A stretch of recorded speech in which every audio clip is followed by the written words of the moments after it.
Welcome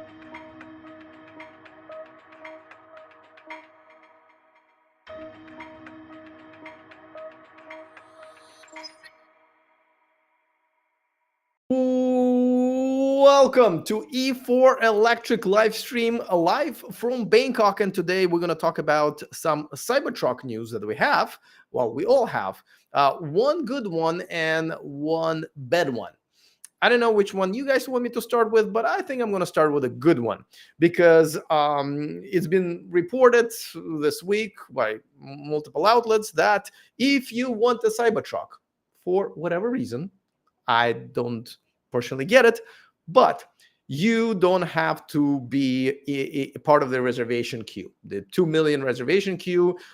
You can just basically go ahead and configure it and get it relatively quickly from what I'm gathering. I'm sure there will be some inventory, but at the end of the day, you don't have to worry about any of that. Which has been a problem, especially in the beginning for some people, because they wanted the Cybertruck, but they're like, oh my god, because some people weren't really that aware that there was an actual 2 million person long queue. I was one of them, but as you know, I've canceled my reservation because I can use $100 myself. I'm not gonna lie. So, and I now you're probably asking, Alex, why is this good news when Tesla? This is really bad for Tesla. Because they have a 2 million reservation queue, and now after selling 45,000, it's already empty. Well, first, it's because I only care about Tesla consumers, Tesla drivers, Tesla owners, and not about Tesla, a multi-billion-dollar corporation, or Elon Musk, who's a multi-billionaire. I care only about people who buy the product. Again, I don't really understand why would people buy a Cybertruck, but if you do, I'm on your side, and this is good news. Now, by the way, for those people who say, "Well, how is this possible?" I mean, there's 2 million people. Everybody put in some money, right? There's some interest, and how is it? Tesla is now like 98% of people in that queue decided not to go with it. Well, if you tracked the previous reservation lists that Tesla had for the Model 3, Model Y, you'd see that the conversion rate was quite low to start with. I think it was like 20 or 30%. But the Cybertruck, don't forget, first, it took the longest to come to the market, 4 years. Secondly, the price has gone up more than other models, from the unveiling to the actual sale. And the specs were also less on top of, being a higher price. And so there is really no surprise that a lot of people who, and from what I understand, there was at least half of the reservations were for the $40,000 model, including myself. Those people say, well, it's double of that. I've already might have moved on from this. So, it is what it is. So this is not really that surprising. However, we were here before where people say, well, Tesla worked through their queue quite fast. So the sales are going to really drop now that we realize there's not that many people from the original reservation queue that were interested. Well, actually, what happened, all kinds of new people jumped in and started buying the Model 3, Model Y. I mean, Model Y is the best-selling, I believe, car in the world still, definitely in America. So this is something that can happen with a Cybertruck, where people who, see Cybertrucks on the streets, not here in Bangkok, but on the streets of America, decide that, oh, I want one. And these are the people who were not in a reservation queue, or even knew there was one, and they want to jump in and buy one. I mean, my prediction is that it's probably not going to happen in such numbers, but like with everything, we're just going to have to wait and see. All right. So, question from the audience: why don't you understand buying a Cybertruck? Well, because I don't. So it cannot really be used as a truck, right? Or at least let me put it this way: it can be, but there are better alternatives, right? If you want a real all-electric pickup truck, Silverado EV is probably your best choice. Even if you want to just ride in a big car, sit very high, I would still go with a Hummer EV, just in terms of what it offers compared to what the Cybertruck offers. And by the way, right now the Cybertruck doesn't even offer FSD to most of its drivers. Not that I think that's a big perk. So I don't really understand why you would spend 80 or $100,000 on something that's not really truck. It is, you're probably going to spend even more money, especially over the first 2 years. The insurance companies will definitely raise the price as they see how expensive it is to repair, how long it takes to repair. That song is not new, but I think I believe there are already insurance companies, whether it's Geico and I forget whether it's Liberty, but that's just basically stopped accepting customers with Cybertrucks. So you might actually have problems in insuring one. And I just don't understand the appeal. I just, you all have to get it in the same color. I know some people think it looks good, but I don't. So I don't really get it. So I just, the features inside compared to what other trucks have to offer, whether it's infotainment, which I think Hummer EV is better. As a matter of fact, Hummer EV's infotainment has been designed by one of the best gaming companies, or the actual truck specs that Silverado EV easily beats the Cybertruck. So that's why I don't really understand this. All right. So listen, I'll get to some of the comments here, but at the end of the day, I just don't think as a consumer who wants a pickup truck, an electric pickup truck, this is just the best choice. I don't get it, because I shouldn't even say that. I'm going to take a drive because it could be best choice for you, but I don't really understand it. Totally respect it. Totally understand it. Hey, as long as you're driving an electric car, we'll be the bestest of friends forever. Okay, I just don't understand your choice. That's perfect. I also don't understand people who buy the Smart for two. We don't always have to like the same things. All right, now let's get to another news, which is not so good. Kind of bad, actually. So, as you know, the Cybertruck originally was advertised with 500 miles plus. It actually ends up being a little over 300. And what Tesla has announced that if you want, you can have a range extender that will extend it all the way to about 470 miles. I'm not really big on these numbers because they don't mean anything, which is one of the news. Is apparently Tesla said, well, that's not even going to be that. They're actually going to shave, I think, 25 miles off of that. So your range extender, well, they shaved off the range by 25 miles, but they're going to keep the price at 16,000. And also what they did was, because it was supposed to be available in the next several months, essentially. But what they did, they basically said they're going to push it by, I believe, another half a year. Again, I wasn't really getting into these numbers as much because they just don't mean anything. With Tesla, Elon Musk, Tesla, whatever, they can say whatever they want at the end of the day until it exists. These numbers don't mean anything at all. But what we do know is that the range extender is going to not extend by as much, and it is going to, though it's going to cost the same, and it's going to not be available until, I believe, closer to the next summer. Now, I think most people who buy the Cybertruck don't really care of having an actual pickup truck. I think it's a thing for them. I think those first 40 or 50,000 50,000 that were sold, I think people who bought them bought it because it's a Tesla, because it's unique, because they want to show off, because it's, for all the reasons that none of them are actually have anything to do with it being a pickup truck. So I think for those people, the range of 300 plus miles should be just fine. I mean, I always said that honestly, any range over 200 miles should be okay for like 90% of most people with their regular commutes. But having over 300 miles of range, honestly, now, if you are going to use any electric pickup truck as a pickup truck, and do things like haul and carry an actual load, you should really cut that range, or go off-roading. You should cut that range by about half. So whatever EPA range is, half is what you probably will get if you're going to be doing the truck things.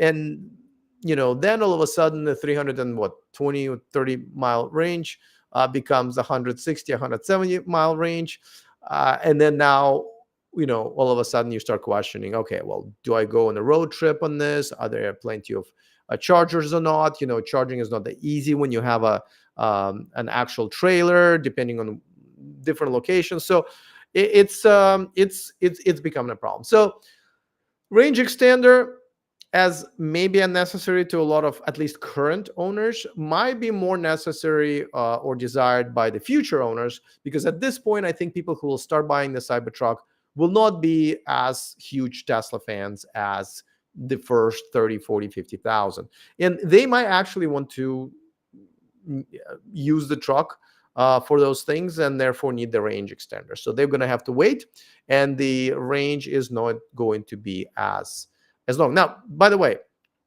the biggest problem with the range extender is that it's not like Tesla would put a few extra battery modules into their into their battery. The battery is part of the structure. They actually, what the range extender is, Tesla will package these batteries and install it in the bed. Now, the bed is not the biggest bed of truck bed that's out there, and this is going to take 1/3 of the area of the bed.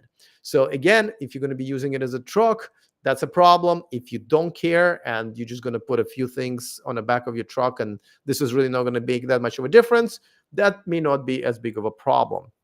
So those are the two news that I would say, I wouldn't say unexpected, but definitely, they're not fancy news. They're the news for real consumers.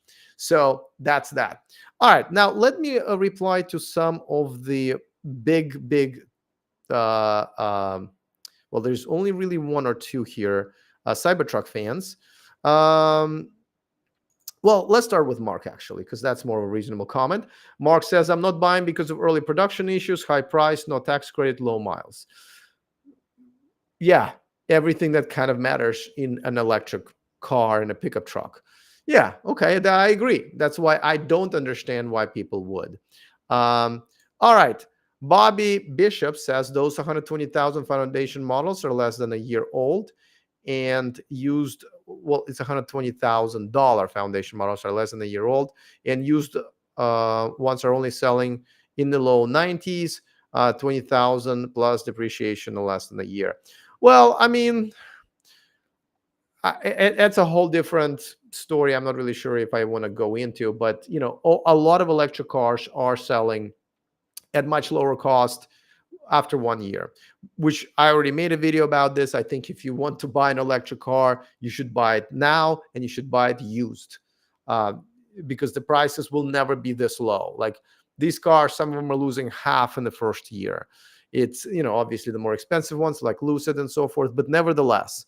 All right, back to the Cybertruck fan. I don't know how to pronounce your username, so I'm sorry. Its efficiency is horrible. That the Hummer versus Cybertruck. This now we have to deal with this Elon Musk bullshit. Who gives a shit about efficiency? Honestly, nobody. Nobody cares about efficiency. As a matter of fact, most people don't even know what the efficiency is. As a matter of fact, you don't care about efficiency either. Elon Musk just told you so, because if you look at any other product that you have, including your cell phone, you don't know how efficient this battery is. You don't care. What you care is how many hours of use you can get out of it and how light it is. Not everybody cares about that, but still, that's it. But how big or efficient is, all of that is bullshit. So these are all tchotchkes. So nobody gives a shit. Let's see.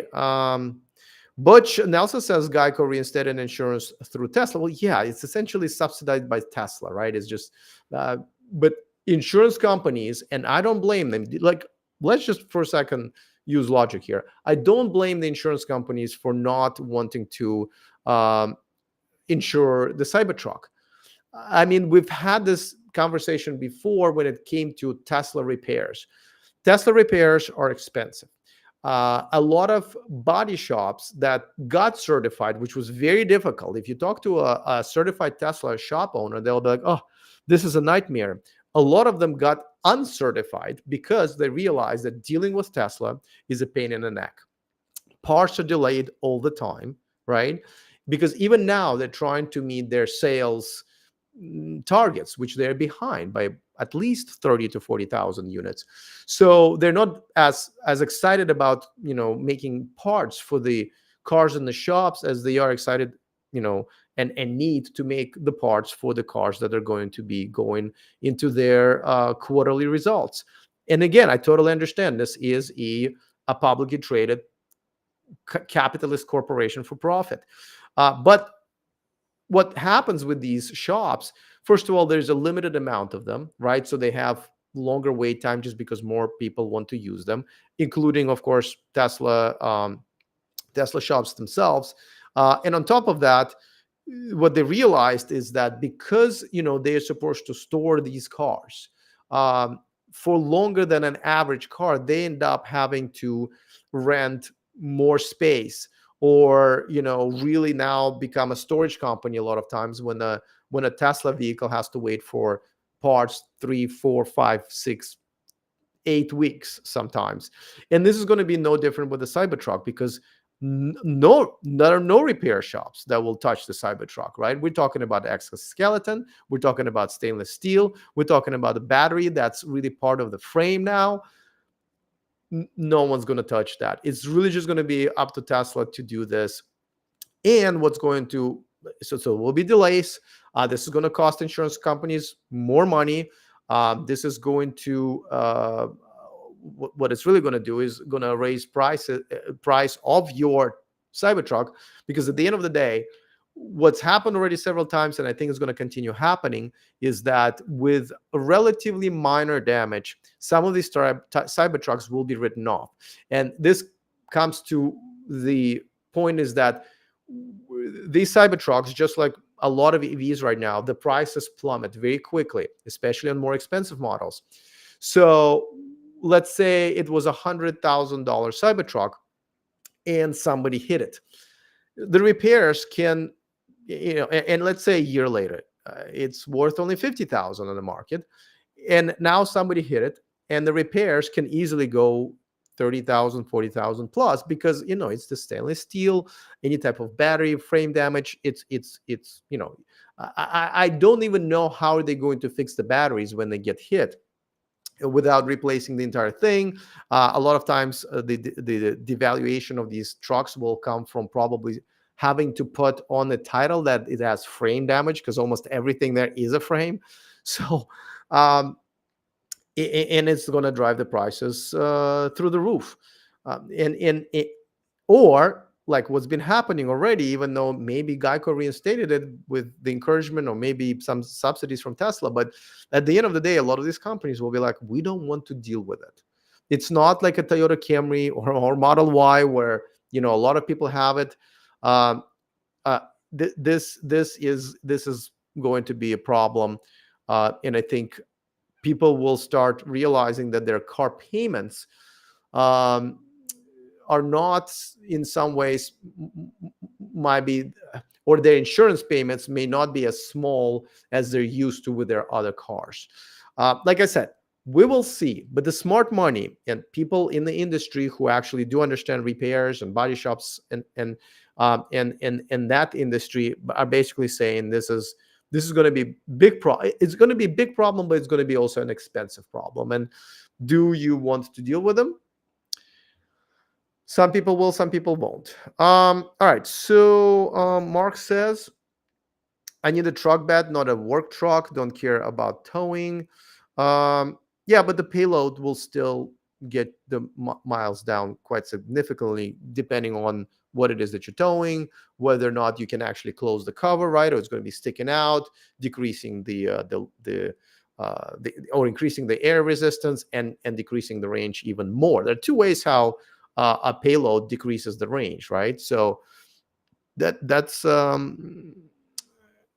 it's going to be The range is a problem. All right. Let's see. The self-driving is great. No, it's not, because it's not self-driving. The interior isn't junked up. I don't know what that means. I think Cybertruck has one of the worst interiors I've ever seen, but this minimalistic thing, some people are into it. By the way, I was one of the first people who's not Tesla employee who rode in a Cybertruck at the unveiling. I think it was like 10th. And from the very beginning, I'm like, wow, this is like somebody robbed an IKEA store and just couldn't take one of the displays. But like I said, some people like it. I don't get it, but by all means. All right, Lewis said the 37,000 were sold at 20,000 over cost.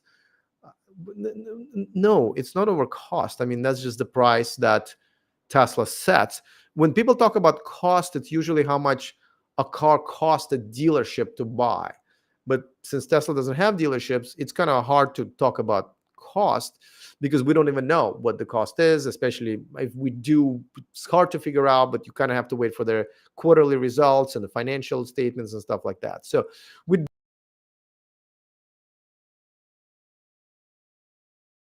actual cost, but of the reservations, they still intact, waiting for the regular cost. Well, no, the cost was already dropped to 80,000.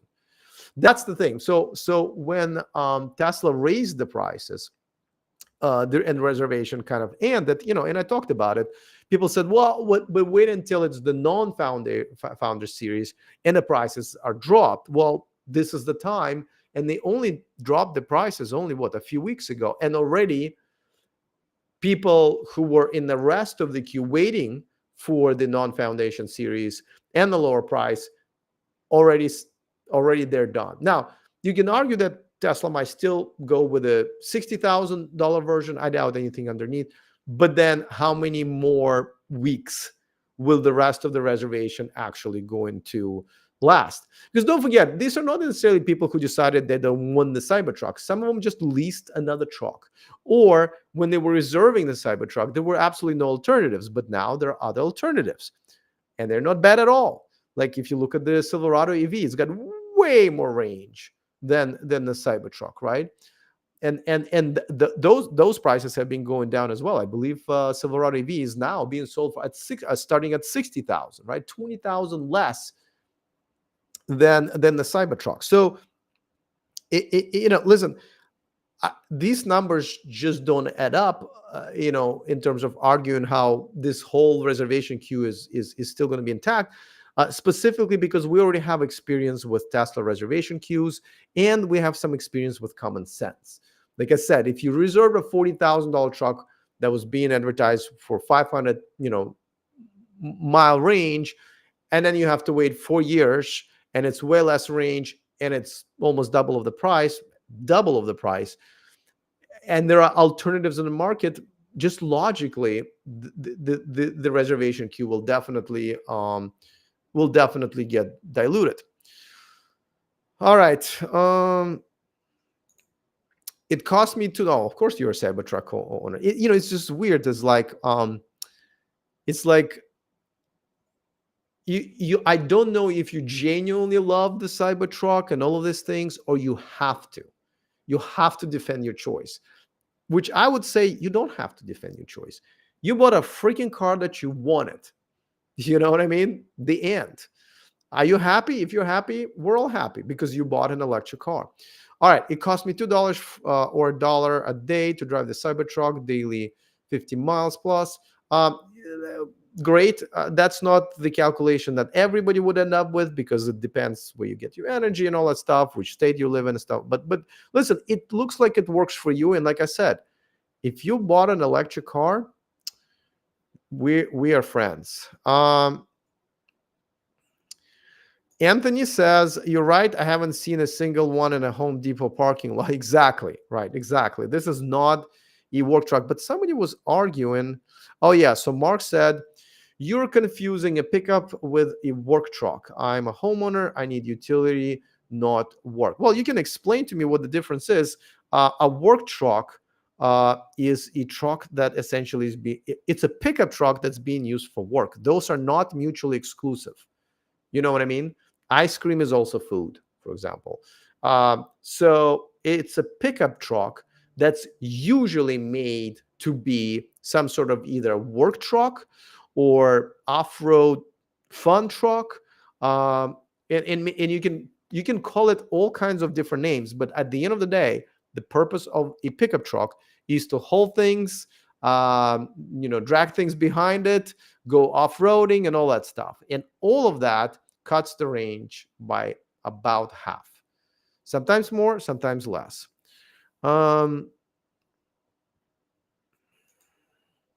Bobby Bishop says the reservation list was blown up hype from the pumper channels. Well, yeah, listen, everything Tesla is blown up hype from the Tesla fanboy channels. You will not find too many positive articles or videos, even though this video started with a positive, about a Cybertruck. Anybody who is independent journalist or simply have an independent opinion about the Cybertruck will have very little good things to say about it, especially now that we see the numbers and the data and what it is, and price of repairs, which I think is still going to be going way up. So if you just take out all of the BS that's coming, no, I don't want to call it BS, but excitement or whatever coming from the Cybertruck owners, from Tesla fans, and just listen to people who just want to have an unbiased, independent opinion, that don't have a pony in this race, really like me. There's very little things to be excited about, except for it's another electric truck. Mark said I wasn't going to buy the Cybertruck until I test drove it. I'm back in if they can fix my above concerns. Your concerns are quite big concerns, Mark, from what I remember you saying earlier. So I don't know if they're going to be able to fix all of them. Though I do agree that they are, I feel like, quite important ones for a truck owner.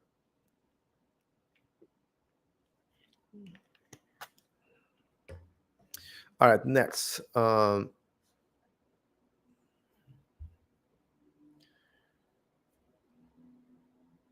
right.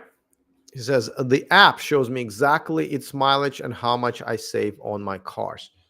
Well, apps lie, right? I got an app called Tinder. Lies to me all the time. So, all right, but seriously, you can never know how much money you're saving. Well, I mean, okay, no, you know for yourself, but the app doesn't, unless you pump it with very custom data about you. So, and that can still change, right? Because electricity prices and all that stuff. It depends if you have your own installation of solar and all that stuff. In your case, it sounds like you're doing well, and it is saving you money, as it should, But for a lot of people, it actually is not the case. Hopefully that will change, though. Let's see.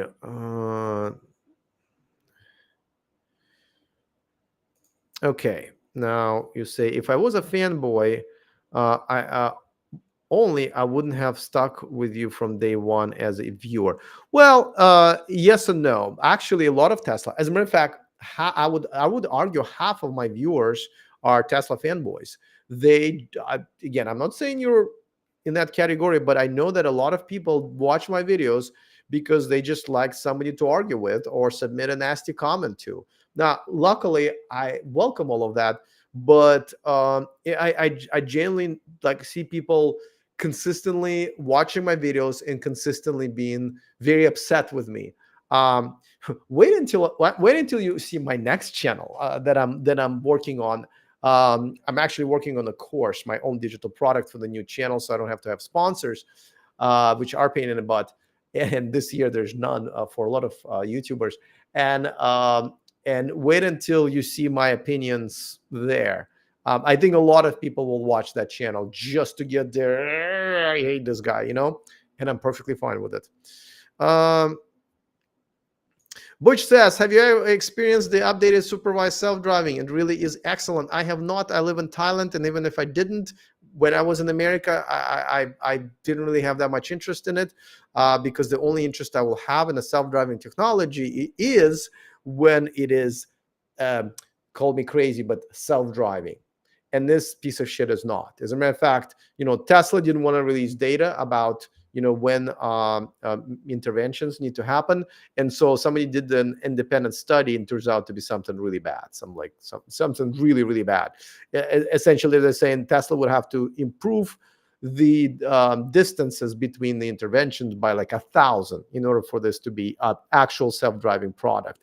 So it doesn't. So what I have experienced is the data that tells me that this software is a great driving assistant, and an absolutely horrible self-driving software.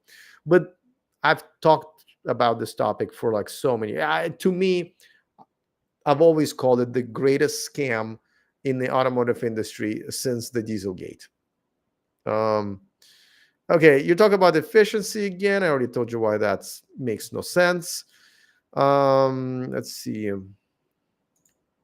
Mark says, the only pickup I'm considering is Rivian. My main reservation with R1T is PowerShare. My house is PowerShare ready. I just need a PowerShare capable vehicle and a software ready. You know what, Mark? It would be interesting to pick your brain about this, because I don't really understand this one either. Maybe I'm stupid. I don't understand why people buy Cybertrucks, but I also don't understand why people do want to have their electric cars as their home batteries. Like, I can't think of a single good reason, especially given the cost. I believe with Ford, it's like $10,000 extra dollars, if not more. And even if it's $2,000 or $3,000 extra dollars, I'm just wondering, like, what is the reason for that? Like, why not actually, if you do want your home to be able to run off of batteries for a certain amount of time, why not just buy home batteries? So I would love to know that. Bobby Bishop says the Silverado interior makes Cybertruck look like a Barbie Power Wheels interior. I don't know what that means. Is it a good thing or a bad thing? So you're going to have to clarify. I like the looks of the Rivian. Really? Man, we don't agree with anything today. The back of the Rivian is great, of the truck, not the SUV.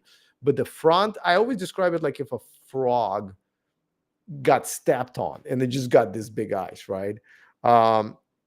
I'm surprised they have not run it through, because I don't know anybody who loves it. You might be actually the first one. Everybody goes like, yeah, the front, it's like kind of like BMW, as I call it, the monkey butt front, their kidney grill. I don't know anybody who even drives a BMW who likes it. Everybody just kind of puts up with it. That's how I feel about the Rivian one. Okay. Rick says that most of the Cybertruck reservations were for configurations that aren't even available and never will be, and for the price that is not available and never will be. So yeah, that's why I think it makes sense that Tesla ran out of those reservations this quickly.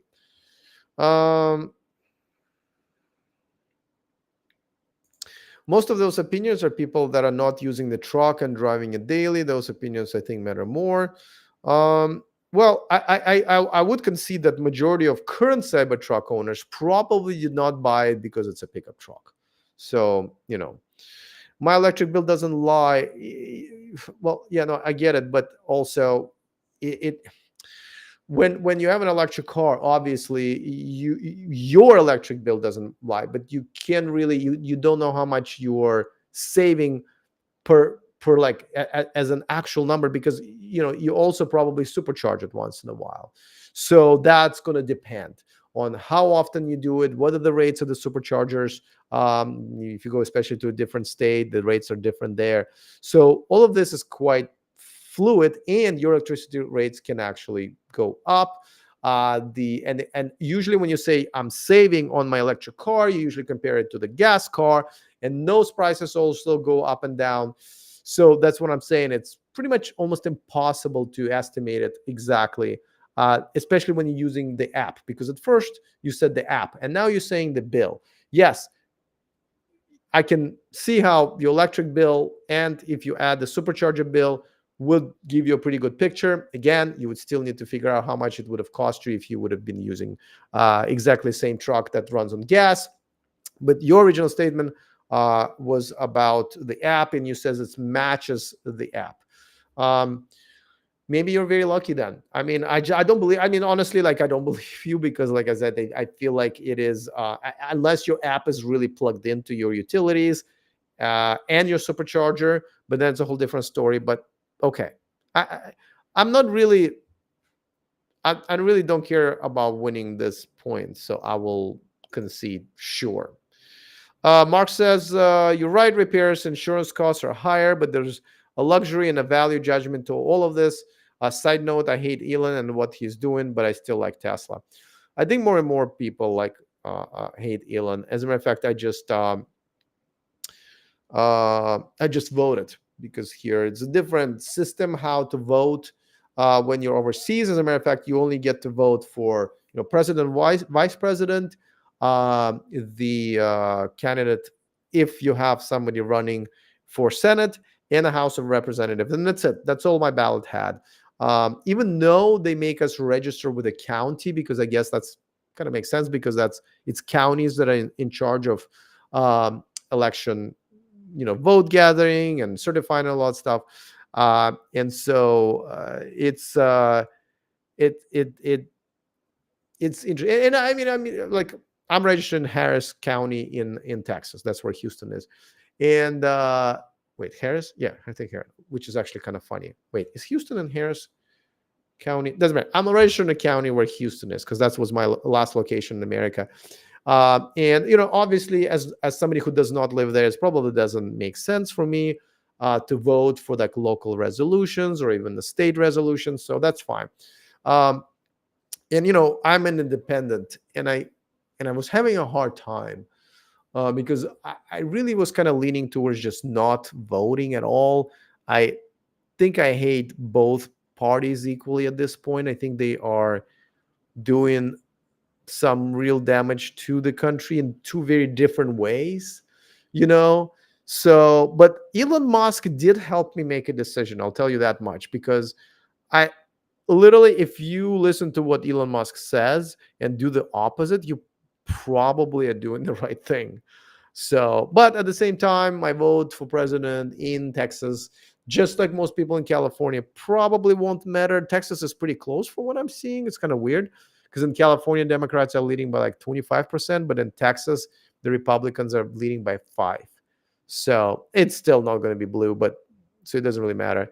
But the Ted Cruz race, which is in my on my ballot, that I can actually make a difference, because that's a pretty close race. Cybertruck is a free generator for emergency. Okay, but can you paint sort of a picture for me, or an example? And we're not talking about the like plugging stuff into the car. I mean, I totally get that. I'm talking about using your car's battery to power your home, like to actually power your home. That I don't really understand. Mark says, I have a home battery. It's just more efficient for a vehicle as a long-term backup. I don't know what effective. Sorry, more cost effective. I don't understand how. I mean, you have to buy a lot of equipment, and sometimes people have to really modify their electric panel in order to do that. I had to modify my electric panel in my Sacramento house just to get a second charger for my car, because it was only 100 amps and it was kind of maxed out. It's not much. So I had to upgrade it for like $5,000 at that time. I'm sure it's more now. So yeah.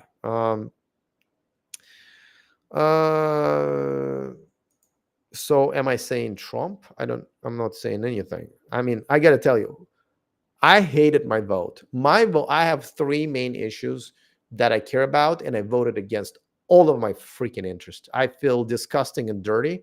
I'm not going to lie.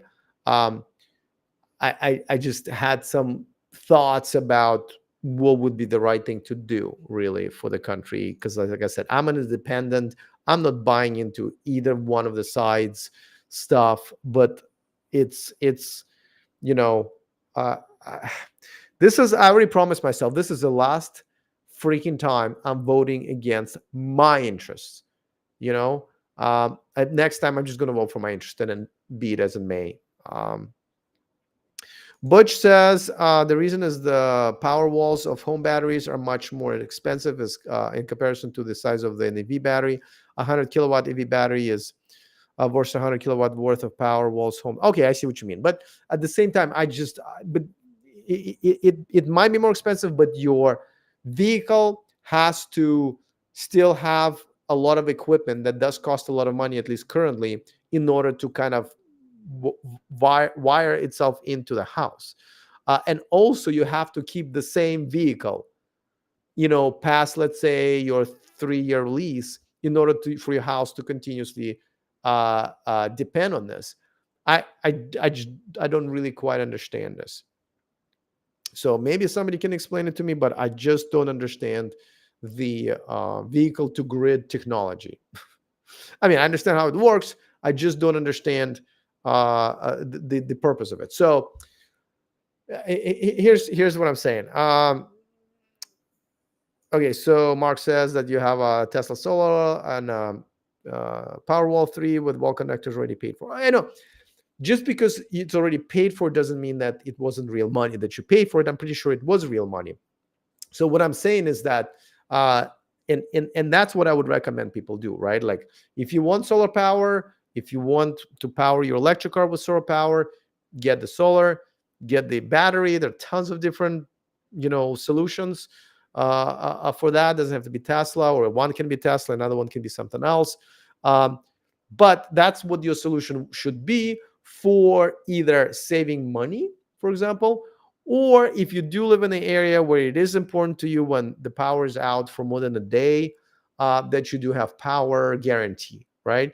Even though these batteries, a lot of times, they're very costly, and a lot of times you can only get 2 or 3 days out of it. And if it's a week-long problem, like they had in Texas before I moved there, that kind of renders your efforts useless or half useless. I just, again, like, for the car to be the battery for the house during, like I said, when there's a power outages, especially because of the natural disasters. I don't know if we should even call them natural anymore, but and that, by the way, you are depleting the battery of your vehicle. So essentially, you can't really go that far. I'm assuming you would want to go when you have a power outage. So kind of you're limiting yourself how far the car can go and whether or not you can even go, because obviously if you leave with your car, you can no longer power the house. If it's powering a refrigerator or some important medical equipment, that's a whole different story. And yes, I understand you can power it for 3 days, but like, again, don't forget, don't project everything that you have on everybody else.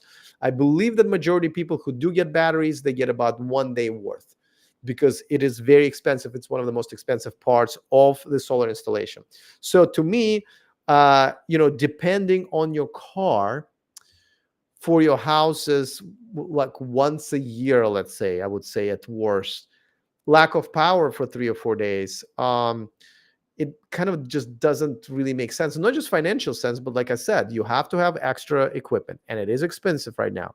On top of that, like you have to consider, like, if you have equipment for the Ford F-150 Lightning, then and then after the lease expires, you cannot go and buy yourself a Cybertruck or a Silverado EV or Rivian, because it's a completely different system, and your next car might not even have that, right?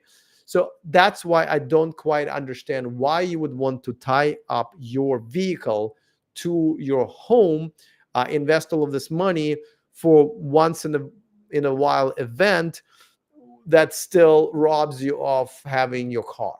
So that's the part that I don't really understand.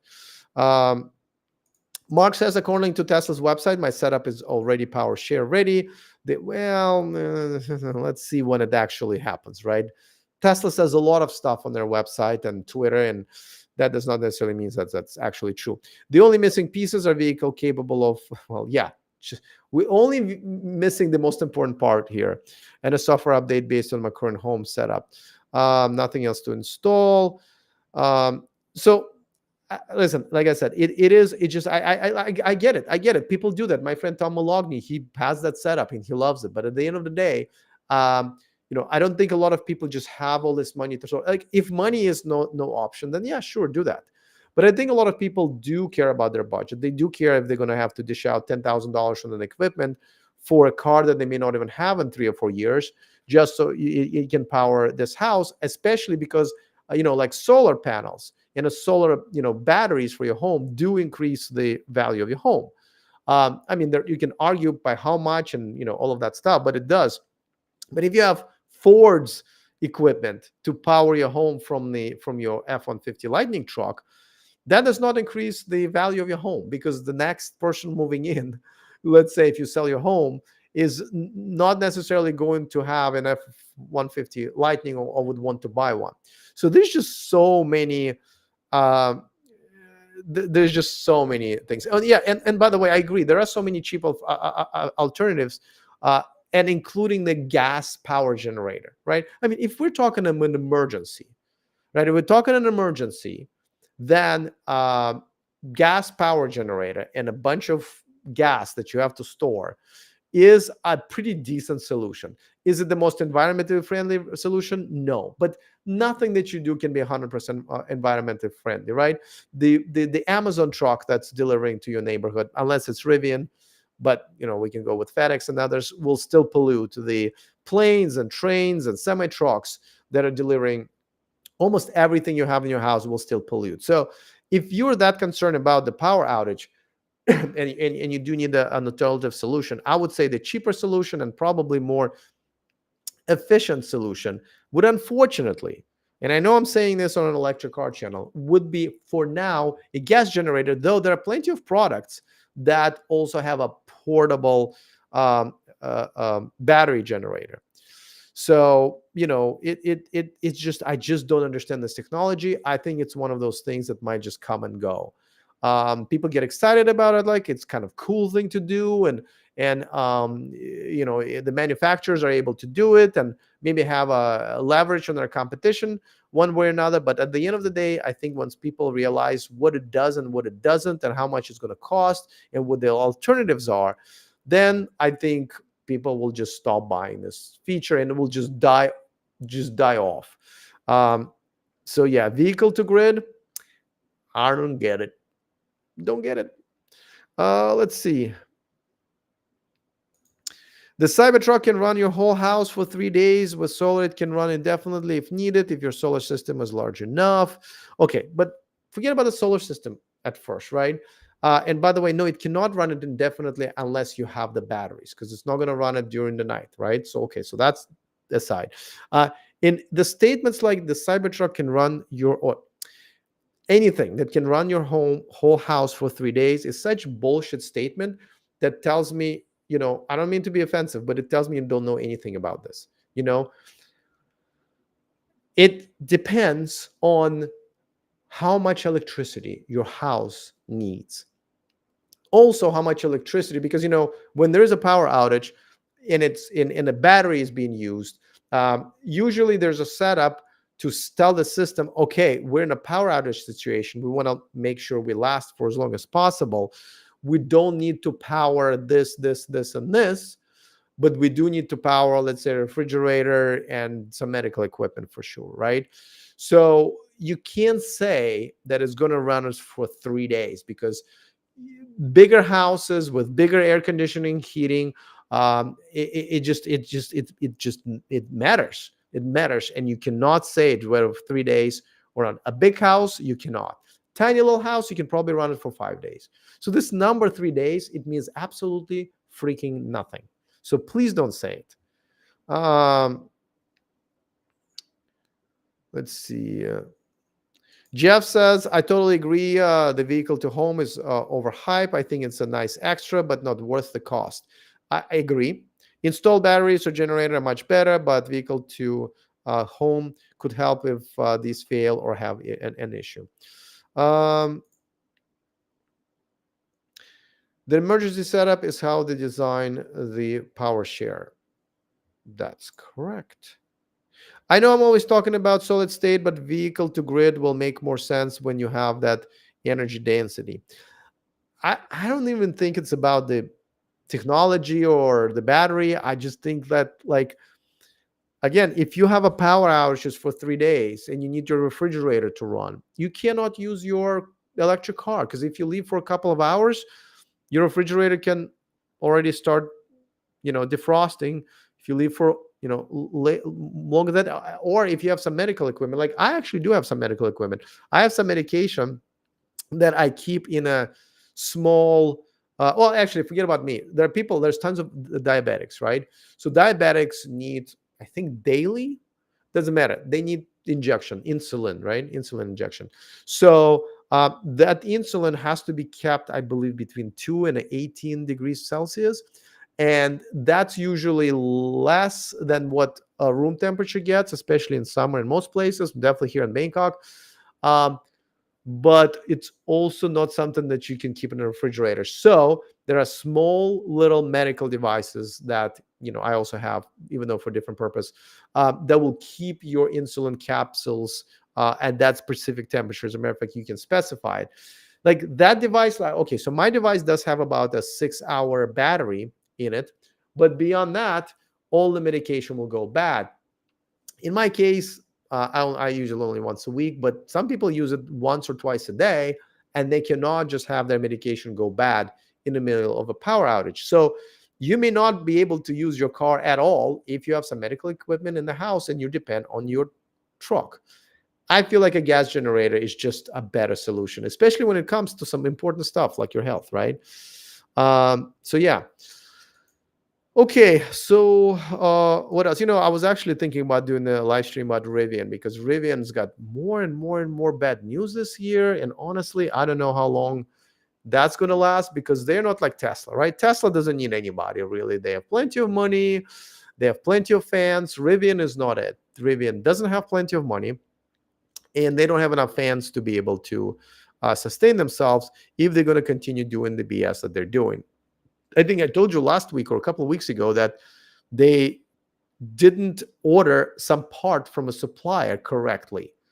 Something that your local barbecue rib, restaurant has to do every day, and probably better. So they cannot make enough cars to meet their goals. And I think in the last couple of days, there's an article came out how horrible the conditions at their brand new factory are. I mean, this company is just unbelievable. Well, you know what? I would agree with this. 458 Italia GTR. The future is battery backed up refrigerators. Yeah, I mean, I think once the cost of batteries will go down, and maybe efficiency of refrigerators goes up, that's probably something that is going to be a great product. Again, I'm not really sure if it's worth it, right? Like, if you have a power outage once a year, and the refrigerator, let's say, lasts 10 years. So 10 times to throw everything away in your refrigerator and buy everything new. Is it going to be worth the price that you would pay for the battery, right? So I don't know. I'm just saying. I mean, it depends what you're keeping in your fridge, right? If you're keeping, black caviar, then yes. But if it's mainly like beer, for example, or in my case, water, I have no food in my house. My refrigerator just has water. That doesn't make sense. So I think once again, it like comes down to people making all these big statements and throwing big numbers. Oh, Cybertruck can make the house last for 3 days. But it really is very, very, very, very, very custom to every single person, to every single house, to every single vehicle. So all these conversations about how much you save, and how long your batteries can last, they're only as good as your own example and data. And even that changes on a monthly basis. So that's what I'm trying to say. All these big numbers that these guys, like these brands, are throwing at us are not really useful. All right. So the real question is, why isn't that a reality now? These mobile electric boxes are filling the gap for me. Are you talking about the refrigerators reality? Listen, now we're talking about philosophies, right? Like, there's a lot of things that should have already happened, and there are a lot of things that shouldn't have, and yet we're not. We're still like, why does? Here's a good question. I personally don't type on my phone messages, right? I use voice. And I know I have an accent, but you know what? I've been speaking English for over 30 years, and my English is not that bad. You know, time after time after time, I see Google getting my words completely fucking wrong. Every time I say he, it types she. I mean, it doesn't. I mean, even with my accent, it just he just does not sound as she. Every time I say so, it converts it to joy, like a name, or like oh joy. I mean, Google is one of the richest companies in the world that can hire and claims to hire, though I can tell you that Google actually has one of the worst.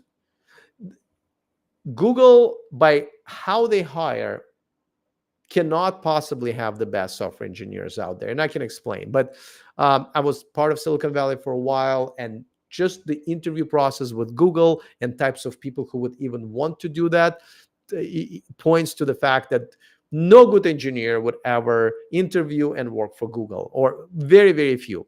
So, you know, and it is, you know, why is the voice recognition is so bad?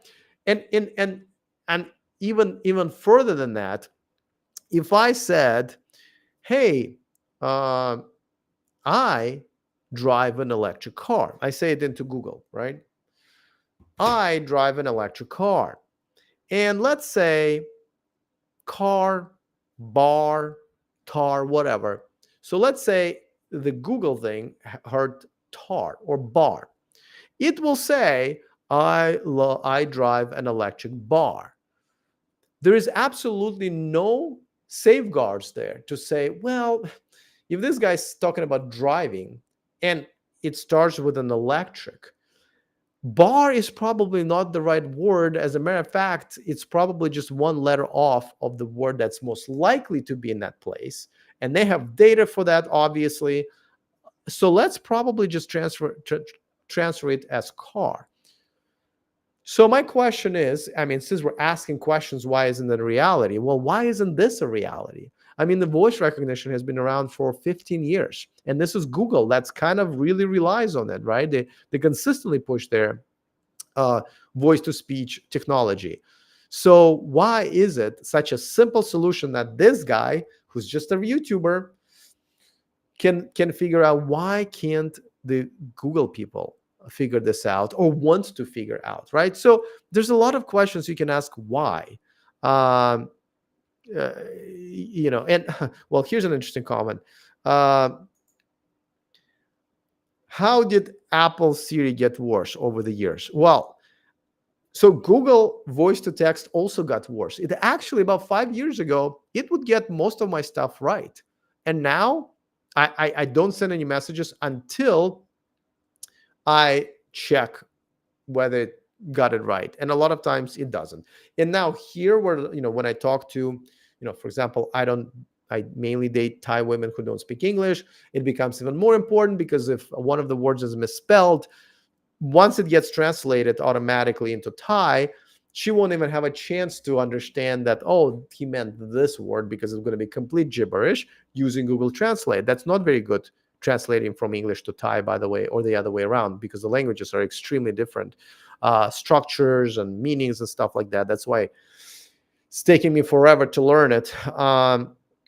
So yeah, I mean, but everything, I feel like almost every technology is getting worse. Even the software that I'm using for this live stream, this software used to allow me to run a clip for you guys. And when the clip is over, right, it will run it on the full screen. Once the clip is over, it just goes back to me. Very simple, works, makes sense.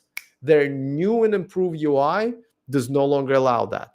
And I emailed them, and I actually talked to the CEO of this of this thing that I'm using, one of the most popular live streaming software out there for YouTubers. And the CEO goes like, yeah, that's just, you know, this is our improvement. Now, listen, I hate to be an old fart who says that, you know, back in the day, we really had good, you know, but I think that a lot of people feel this way. And, you know, this is not even difficult stuff. This is not difficult stuff. This is not difficult to increase the probability of a certain word of the over the other word based on context, right? It's not, and yet it's not here, and and a lot of times things are getting worse with the technology. I don't have an explanation. I mean, I do have an explanation. I mean, Silicon Valley is where it comes from, right? And Silicon Valley, because I was part of it for the last 30 years, technically, used to be a very innovative place that attracted people who truly loved it. We all felt like we were changing the world. We just didn't know that we changed it for the worst, especially when it comes to dating. And now it attracts very different type of people. The colleges, once they implemented the what is it, software engineer degree, I forget what it's called, but once they had programs that produce software engineers, and instead of having them being creative, they are not.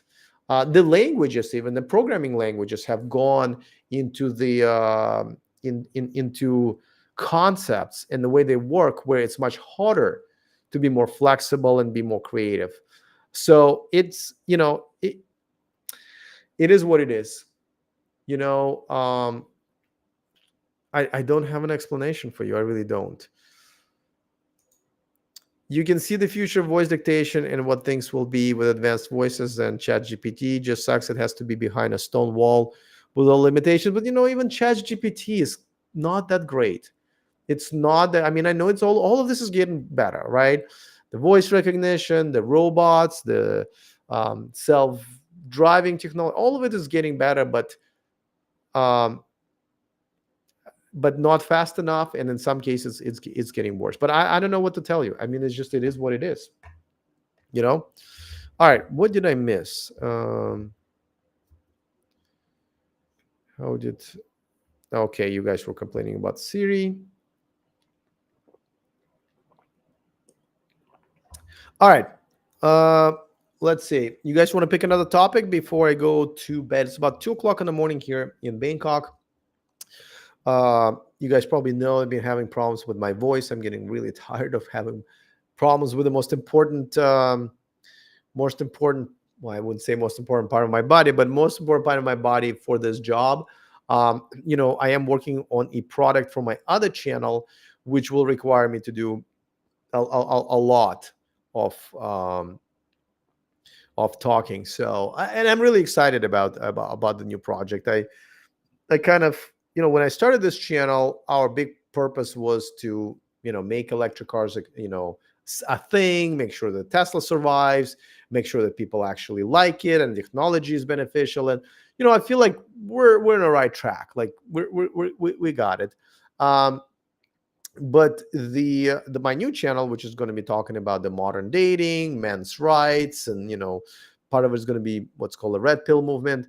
I'm really excited about that. I think that is something that, to fight for. I think this is something that a lot of men don't even realize that's happening to them.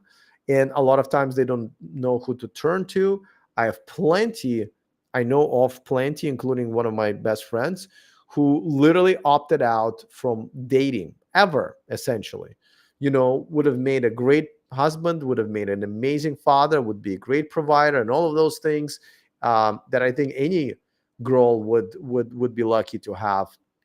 And he's in shape, and yet he does not see a reason to spend his time or efforts or money on dating.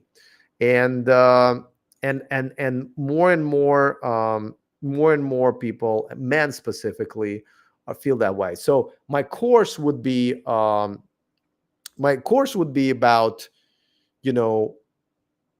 doing what I did, because I felt like this was the only way for me to date and be able to find somebody to get married. Some people want to create families, is to leave a Western country where I lived and move to a country with more traditional values, where there's at least a chance of doing it. And so far, I have to say that I made the right decision. I haven't found her yet, but the women that I've dated here are definitely like what I remember a traditional family-oriented woman is.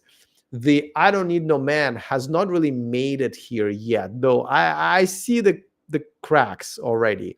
But it hasn't, especially in a culture like this where it's guarded by the language, right? For example, in Philippines, a lot of guys go to Philippines, but everybody speaks English there. So women there are already exposed to the Western culture, so it's much harder to keep that culture from also westernizing. Where, culture that does have its own language, the language serves as a guardrails for the culture. So, and there are a lot of other things like men's rights.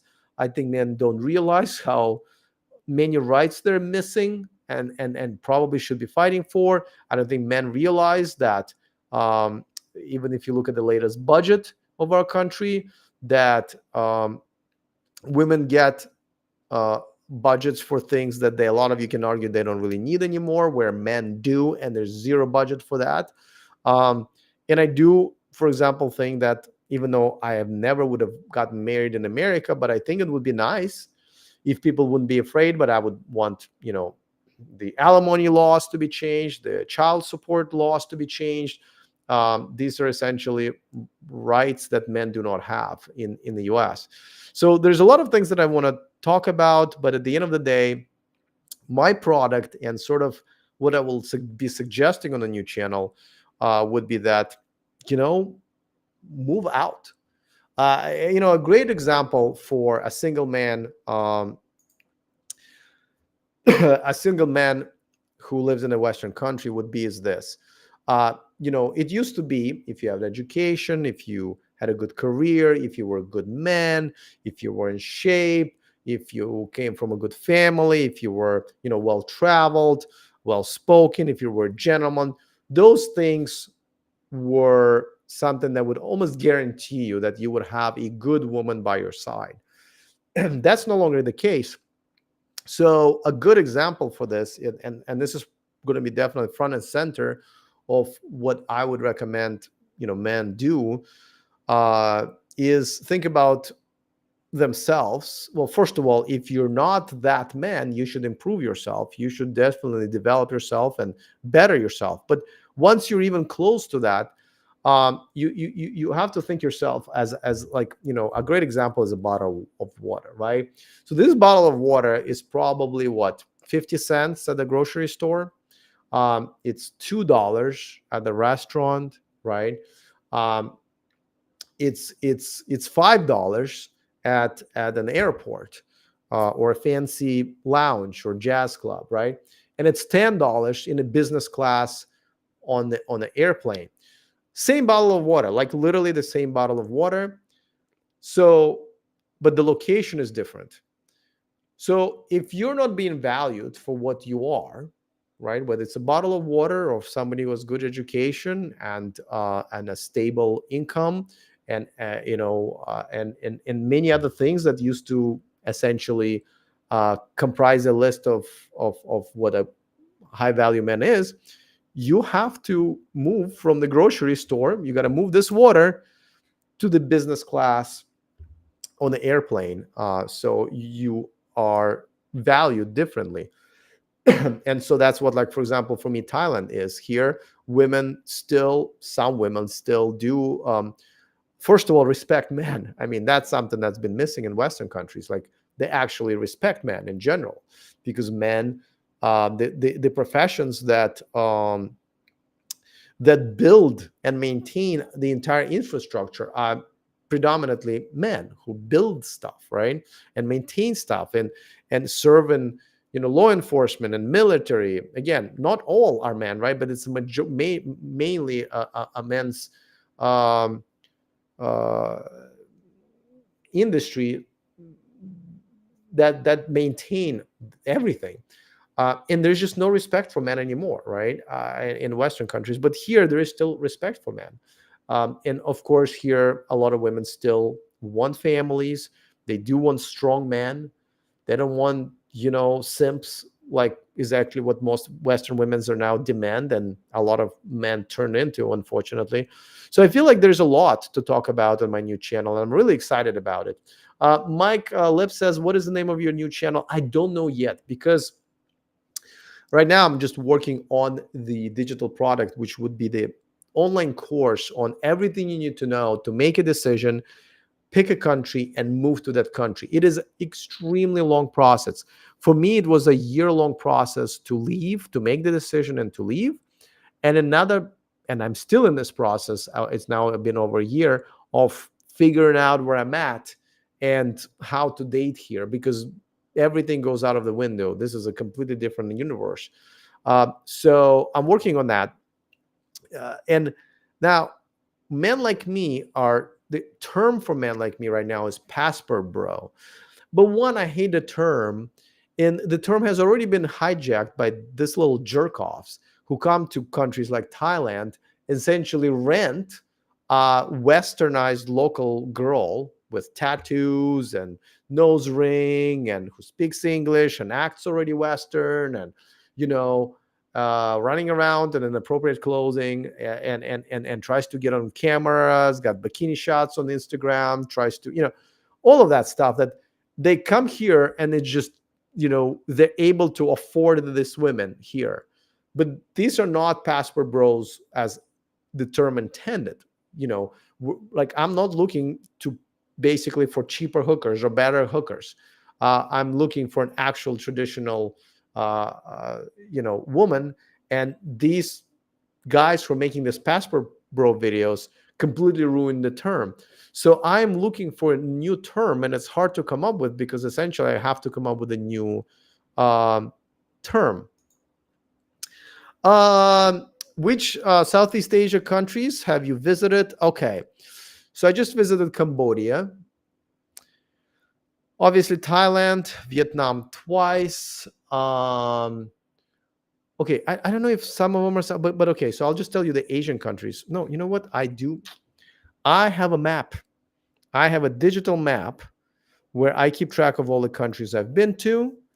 And it's an actual map that you can see, but also there's a list of countries. Unfortunately, oh yeah, okay, so here it is.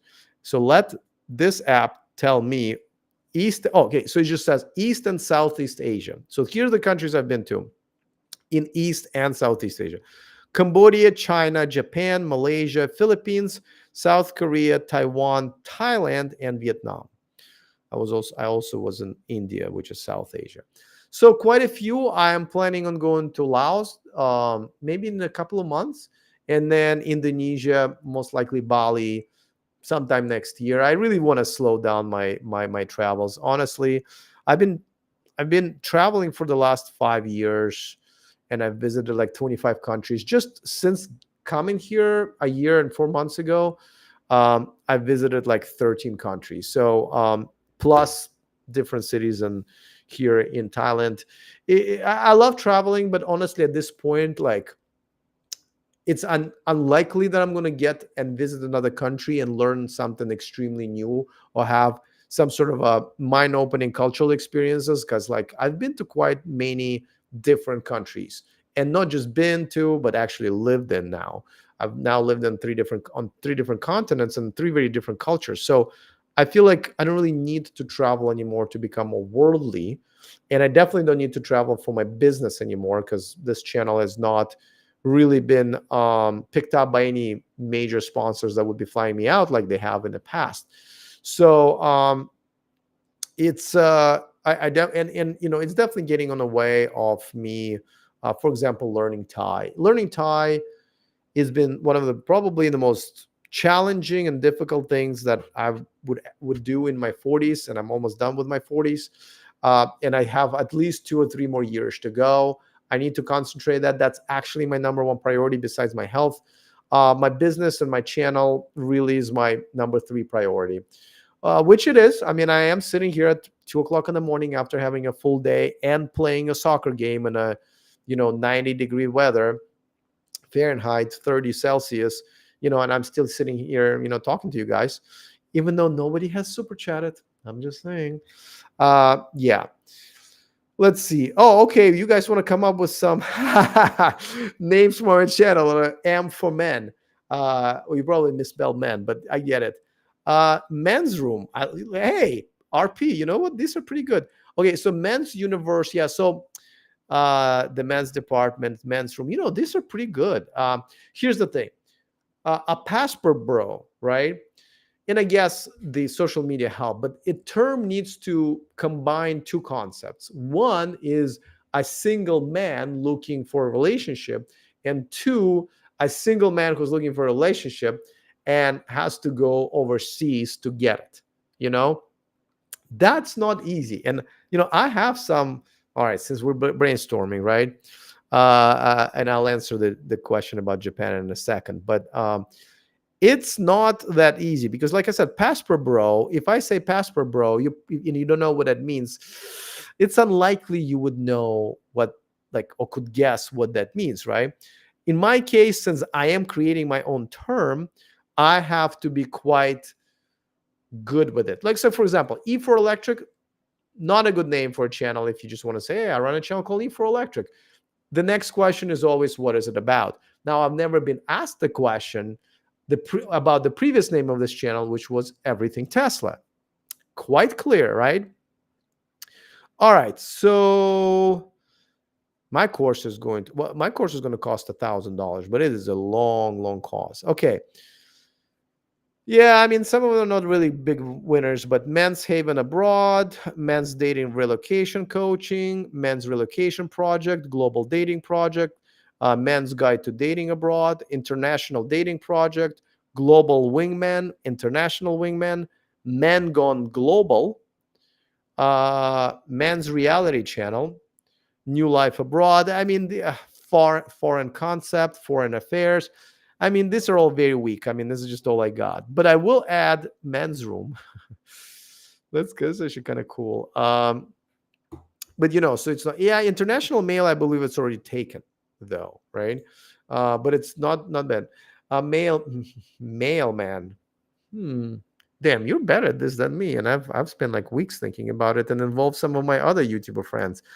These are all great names, but they do not incorporate the two concepts of, again, it has to be that it's for men and it's about dating and not like screwing around, an actual dating, and and abroad, meaning moving overseas. So the word would probably be abroad or international or global or so. But keep going, man. Like, these are inspiring. I'm definitely going to go back and look at this. But meanwhile, I'm going to answer this question. What are your general views on Japan? So I have to say that I would be one of the few people who went to Japan for a couple of weeks. And by the way, mind you, when I go to another country, I don't go to like touristy places. I think it's stupid. I think the whole purpose of going to another country is to see the culture and how other people live in the different culture. For that, what I do, I get out of my hotel room, usually it's Airbnb, and I walk until I see no tourists, until I end up, I mean, obviously thinking about safety, but until I end up in a neighborhood that's just a normal neighborhood of that country. And then I go to a coffee shop or a park or whatever, and I sit there for hours and I watch these people live their daily lives, whether they go into work or meeting friends at the coffee shop or walking their, dogs and kids at the park.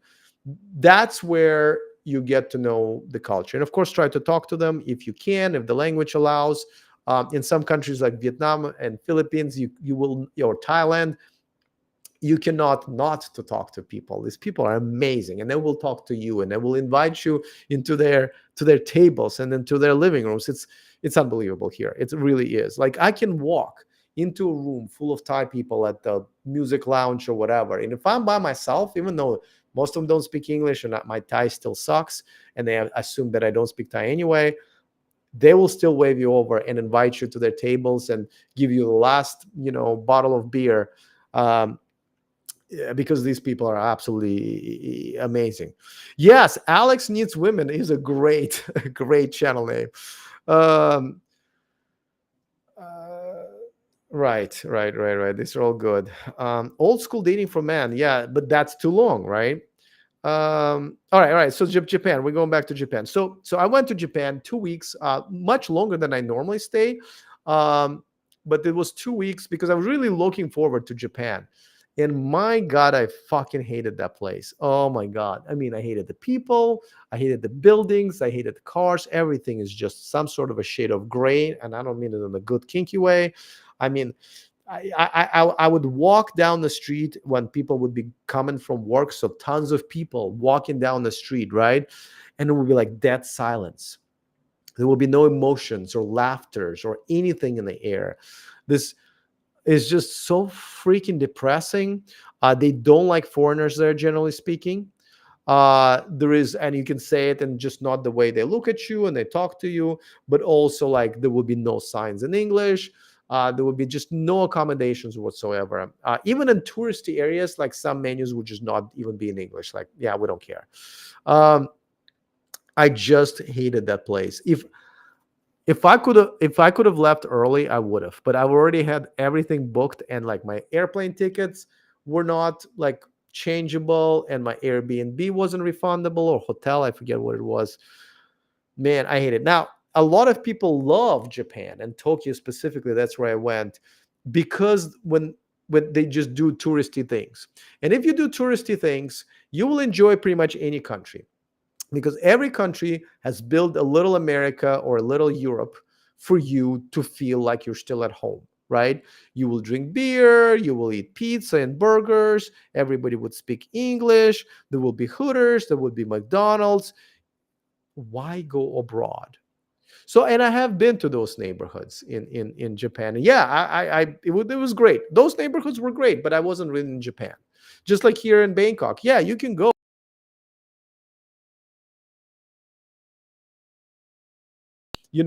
but they have nothing to do with Thailand. If you probably go as a tourist, you've never seen Thailand.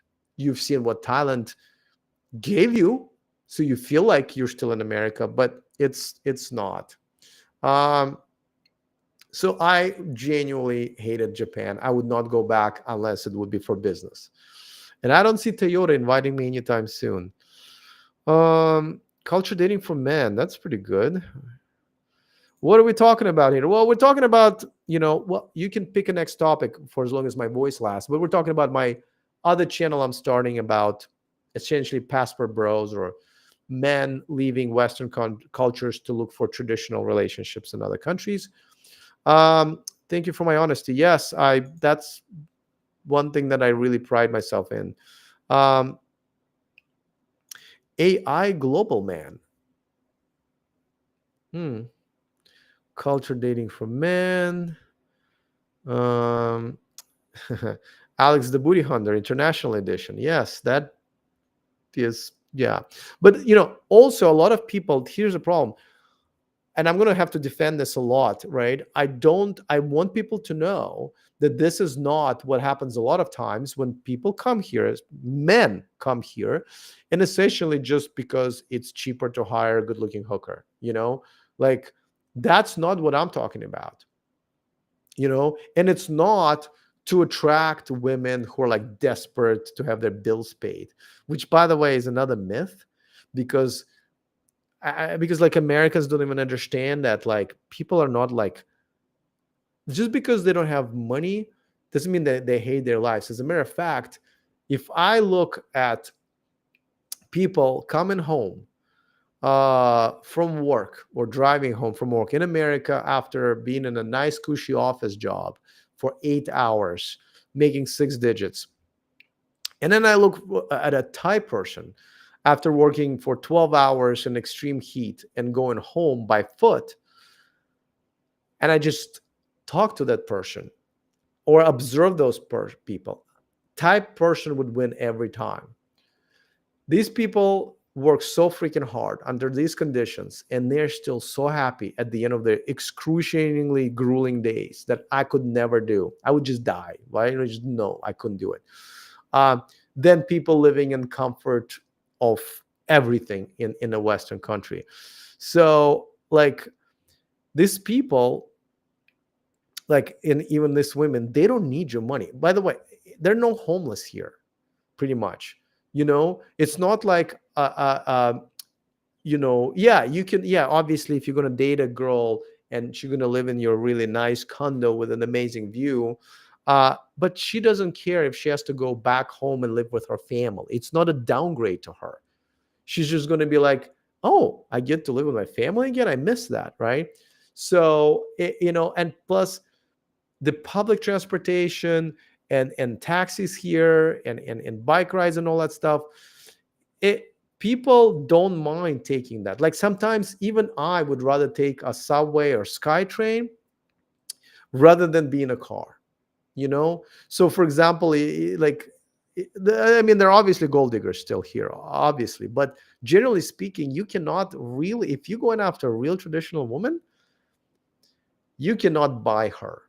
You cannot buy her no matter what lifestyle she lives and no matter how low her income is or how low her standard of life is. And by the way, pretty much everyone's got healthcare here too, on top of that. So it's not what people think.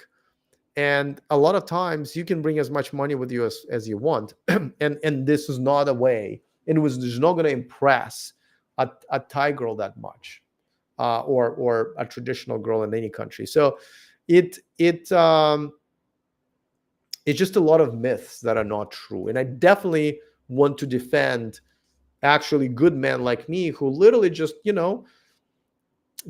don't want to date Western women. We don't see reason for it. I don't date them here either. Like, I mean, there's plenty of Western women here.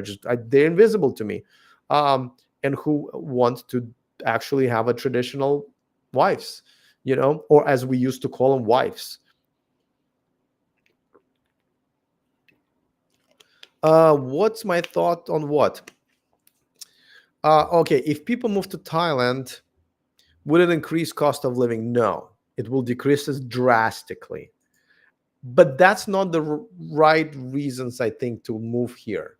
Like, you kind of, I mean, people do that. I mean, people just not able to afford to live in their own country, and they move here just so they can afford it, or they want to afford more.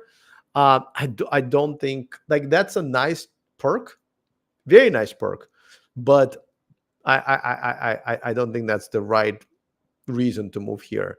But yeah. So for example, like, okay, so it also depends, right? I like Russian food because I'm Russian, but I also love Thai food. If I was to go to a Russian restaurant or an Italian restaurant or whatever, I would spend pretty much as much money as I would in America. Maybe not in extremely expensive places like New York and California, San Francisco, whatever, but like, Houston, Texas. But so a meal. So when I go to a Russian restaurant, it costs me what, about 1,200 baht. So that's about $40. Okay. And I don't drink, right? So it's like tea. And when I go to eat Thai food from street vendors or food courts here that are nicely, very well sourced, not GMO'd and delicious, that costs me sometimes under $2. I don't have a car here. Cars are actually quite expensive, but I'm always driven by a chauffeur because it's called Grab, but Uber here, and you can order yourself anything from a motorbike to tuk-tuk all the way to Mercedes-Benz or whatever you want in between. And it's still going to be much cheaper. I think I spend all of my transportation wherever I go. Sometimes I go an hour away. I just I'm driven by a chauffeur. I think I spend like $500 a month. That's less than people just pay for just their monthly payment for their cars. My healthcare here is ridiculously cheap, and I go to the best hospital in Southeast Asia with Western educated doctors. Excellent healthcare. I honestly, like, healthcare would be like a good reason to move here too, right? Especially if you're older. Healthcare is amazing here. And I pay 4 times less, at least 4 times less. What else? I mean, everything here is just so much more affordable. But if you want to buy a Mercedes here, you will pay more than you would pay in America. If you want to have some fancy schmancy house or a penthouse or whatever, those prices will go up real quick. You can actually spend more money than you would on the same thing in America. So, but generally speaking, if you want to, like, I feel like I like a relatively modest lifestyle, though I do have to say that, like, I have a 1 bedroom apartment here with my bedroom has like 2 glass walls. So I wake up and I fall asleep to this amazing view of Bangkok. You know, everything is like brand new modern. These are like, I live in apartment complex that has 45-story towers. I'm actually living on the 30th floor. So my views is amazing. Full security, everything's brand new. Like my shower and my bathroom is top of the line. Fully furnished, by the way. Pretty much everything here is fully furnished, so you don't have to worry about spending $10,000 or $20,000 on buying stuff for your apartment. All of that. Oh, by the way, I don't even push buttons when an elevator. Everything is on Face ID. When I come to the building, it opens the door because it recognizes my face. When I go into the elevator, it recognizes my face and presses the button for me of my floor. I mean, technology here is really, really amazing. Way better than in the United States and Europe, I have to say. I know it sounds very odd, right? Developing country, but technologies here is way better. So, and so my apartment, well, the dollar just fell by like 20% compared to Thai baht. But let's say it goes back to not all the way, but like back to average. Then my apartment, what I just described, with an incredible view, modern furniture, everything, security and technology.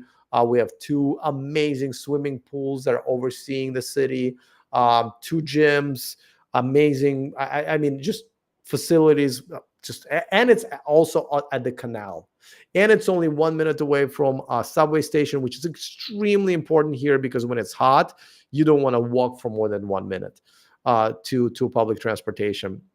2 incredible malls, one of the best night markets, all within 3 walking minutes.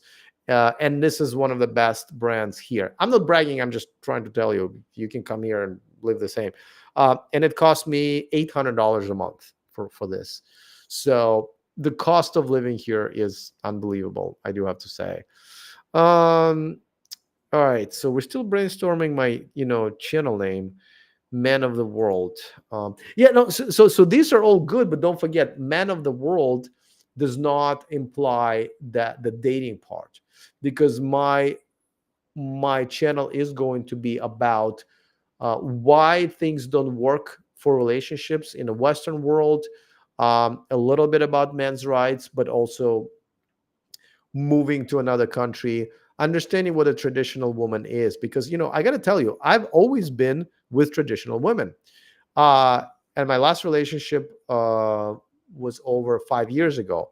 And in these 5 years, I kind of forgot what they look like and how they talk and what they do. Like, so I had to be re-educated. And here, traditional women, for example, you can't just come up to a girl, a nice traditional girl here at the coffee shop. I speak enough Thai to be able to approach a girl and talk to her in Thai, introduce myself and all that stuff, all the way to asking her for her phone number. So I can do that in Thai, but that's not how it's done here. Dating apps here don't really work. One, because good girls are not on dating apps. They're not on Instagram. And when they are, they don't necessarily know how to use them correctly. They literally cannot have a conversation with you sometimes because it's not how they operate it. So there's it is definitely a whole new world. But the benefits are, when I'm dating these girls, even casually, my goodness gracious, like I was like, oh, I remember the feeling of care, of respect, from like the warmth, from just the way a woman is. Like these women, even the way they talk, like I don't think I've ever heard of a Thai woman raising her voice. I don't know what it sounds like actually. Like they all talk so softly, especially when they're talking to a man. Like a kitten. I always describe it like a carton of kittens just sleeping on their tongues. They don't want to wake them up. Just so polite. So yeah. It just so these are the things that I want to talk about, because I don't think a lot of men, especially younger men, are even aware that that's what a woman is. You know, So yeah, I like unwestern dating. That's actually pretty interesting. Unwestern dating. Unwestern. You know what? I'm gonna put it on my list if you don't mind. I know it's not it, but this is one of those inspirational things that I think can help in the future. Because the concept of undoing something, right? On on Western dating. Love it. Very good. Thank you. Thank you so much. I appreciate it. Um, okay. Yeah, international dating for men. Like I said, it's too long, but also I'm pretty sure there's already a brand like that. But I also don't want to make it sound like you go to another country and you screw around and you come back, or you go to another country and yank a girl out and bring her back, because we don't do that. Passport bros don't do that. We know that we do not want these women. Like, I don't even want the girl I'm dating to speak English or learn English. That's why I'm learning Thai, is because that guards her from becoming a Western woman. Because a lot of guys make these mistakes. And I think I know one who just did one. He came here, he found a girl. She spoke some English, but not. But now, essentially, he's gonna uh, bring her, put her through school where she's gonna get a career, right? She is going to start speaking English. He's going to make her into a Western woman, and then it's not going to work. Um, and so it is very important not to just find a traditional woman, but to also make sure she doesn't turn into a Western woman, because that is where everything is going. And the fact that the girl does not speak English usually is a pretty good guard for a while, or for not being exposed to all the Western feminist bullshit. You know, how high are standards there for a woman, for woman? I don't. Can you clarify that question? I don't really understand that. Um, I feel like, and here's a weird part, guys. I feel like, not I feel like, I know, guys. I gotta go soon because my voice is really bad now. I know that most men who come here, Westerners, because they don't bother learning the culture, they don't bother learning the language, and they don't know what a traditional woman is, they end up dating the same Westernized Thai girl here, which is, what's the point of moving here? Like, literally, Westerners will pick the worst freaking Thai women here who are not even Thai anymore. You know, they will be loud. They would wear inappropriate clothes in this culture, which essentially what hookers look like here. Um, they would let them wear like sweats and Crocs and hair and no mag and all that. So they go either one way or another, and neither one is really makes any sense to me. If you came here already, um, tattoos everywhere, nose rings, all that crap that technically is like, why are you here? You can get that same thing in America or a Western country. So it is pretty bad. All right, so you clarify the standard as the okay. How high is beauty standards for women in Thailand? It's hard to answer. So, for example, I like dark skinned women. Uh, in America, I dated black women. Here, the beauty standard is the whiter you are, the more better looking you are, right? So, that's not my standard. Women who are curvy here, like a girl who's got a little bit of meat on her bones, is called fat here. And the first person who would call her fat would be her. Um, I would literally be like, I would be looking at a picture of a girl and on whatever dating app, and I don't use the same dating apps as like they're like, for example, Facebook dating here is or Thai Cupid. These are where you'll find more of Thai women, but again, I would be very careful. But so I'll be looking at the picture, and the girl will be like, I know I'm fat. And I will be like, in America, she would be called skinny. So that is another beauty standard that, like, to me, I like a curvy girl. So I like a curvy, dark skinned girl. And here it is like bad. So it is different. But I gotta tell you, you also it's funny, you know, you get into different types of beauties, right? Like if you let's say if you're a boob man, it's not the country for you. But here you can find amazing stomachs, right? Like these women have amazing stomachs. They love showing it off because they're all skinny, they're all toned stomach. Not all, but like majority. And like you can exchange one for another and be very happy, I feel like, unless you're just literally stuck on whatever. So yeah, I can't really speak for beauty standards here. Um, and also a lot of Thai women here are mixed with Chinese, right? So you'll have like, I would say there's like maybe 4 or 5 different types of faces of Thai women.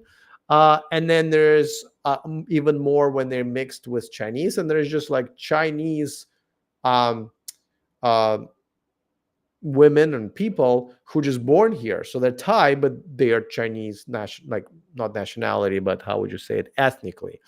Um, like my teacher, for example, my Thai teacher, she is technically Chinese, but she's Thai. Um, Very rare you would actually see half Thai, half black, which, if I ever meet one, I'll have to marry her immediately. Those are absolute beauties. So yeah, it's hard to answer this question. I mean, at the end of the day, it's up to you. You also have to decide, and this is something I'm going to talk on, in my, new channel is, you know, how good looking do you want your wife to be?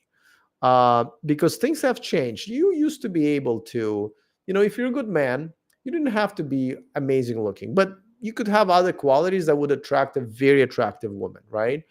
Um, that's no longer the case because even here, you can go to a province, to like a night market when there are no foreigners and whatever, and every pretty girl there will absolutely know her value literally in US dollars, essentially, because they can get on the internet and dating apps, and there will be a bunch of pathetic sims from America and Europe sending them money, giving them compliments, trying to fly them to other countries. And so beautiful women cannot help themselves but to know exactly what their value is, where it used to not be always the case unless they were seeking. So the question that I would probably want to explore in my new channel is, you know, do you want a girl who is absolutely gorgeous? Is that a must have? Or would you rather just go with a cute girl who would be an amazing wife and a mother and all that stuff? Because a lot of times nowadays, those two do not match up, unfortunately. So that's a lot of different topics. So all right. Unless there's a last second question, we're definitely done talking about electric cars for sure, right? But ask me anything before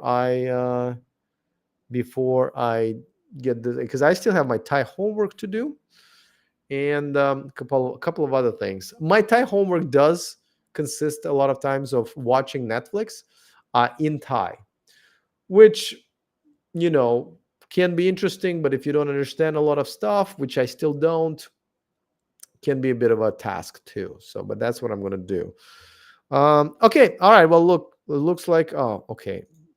What's something you miss from the US? Well, there's a lot of things, but I can live without all of it. Um, Chipotle. I miss Chipotle. I used to eat at Chipotle every day. I miss that. I missed going to Santa Cruz, California.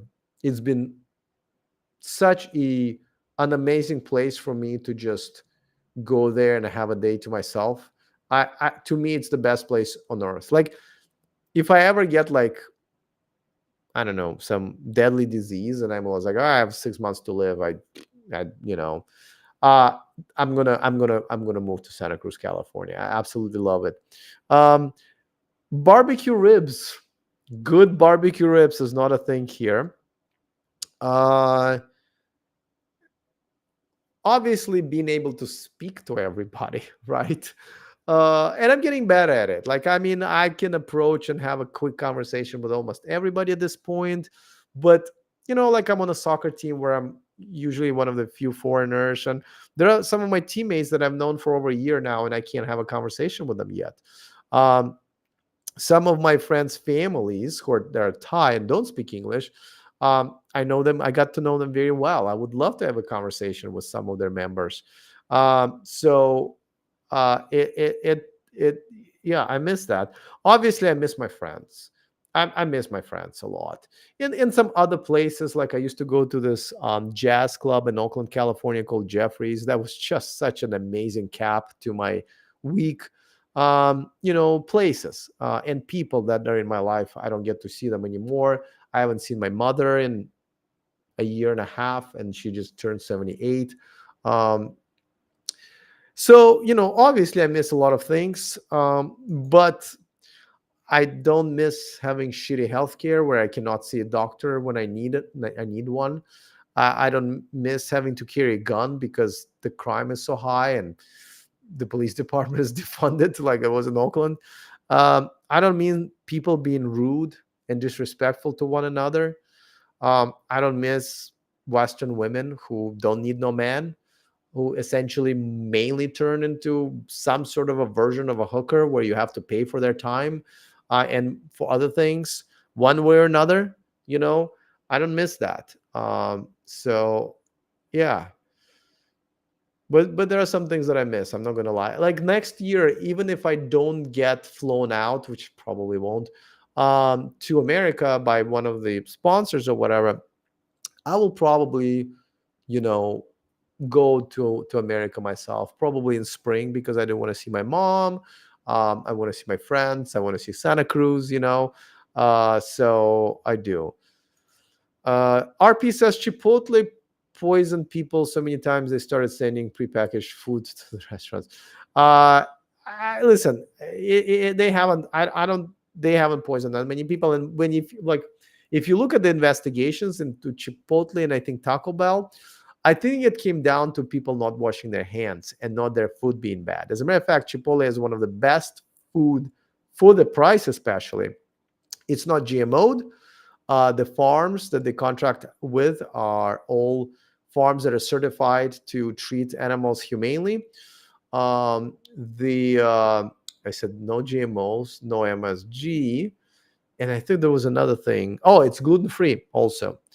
So generally speaking, Chipotle has been one of the best sources of gluten. By the way, I was gluten free in America. Here, I don't have to be gluten free because the food is not as poisoned here with post processing and GMOs and stuff like that.